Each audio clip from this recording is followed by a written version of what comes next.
বলুন তো রেসিপিটি ঠিক কি নাম দেওয়া যেতে পারে?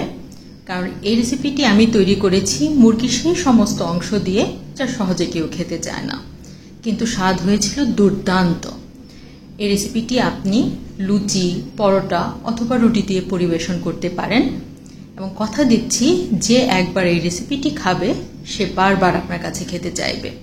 রেসিপিটি কিন্তু তৈরি করা খুবই সহজ। এর জন্য আমি নিয়েছি মুরগির হাড় সহ মাংস আর ফ্যাট, যা আমি একটি প্রেসার কুকারে অনেকক্ষণ ধরে সিদ্ধ করে নিয়েছি।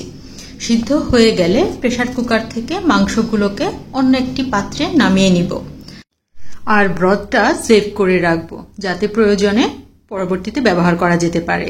এই ব্রথটি দিয়ে কিন্তু আপনি পরবর্তীতে স্যুপও তৈরি করতে পারবেন। এইবার হাড় থেকে মাংসগুলোকে ছাড়িয়ে নেব, যাতে করে খুব সহজেই স্মুথ একটি কারি তৈরি করে নিতে পারি।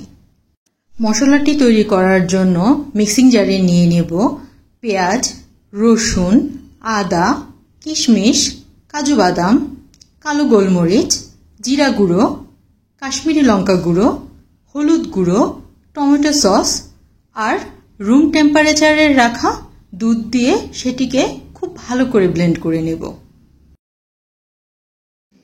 এবার একটা কড়াইতে তেল নিয়ে নিচ্ছি আর আগে থেকে তৈরি করা মশলাটি ভালো করে কষিয়ে নিচ্ছি। কষানো হয়ে গেলে মাংসগুলো অ্যাড করব। যদি দেখি মশলাটি শুকিয়ে যাচ্ছে তাহলে চিকেন ব্রথ ব্যবহার করব, আর সাথে ব্যবহার করব গরম মশলা আর কসুরি মেথি। আমাদের রান্না কিন্তু প্রায় শেষ। এখন অল্প কিছুক্ষণ রান্না করে নামিয়ে নিব আর গরম গরম পরিবেশন করব।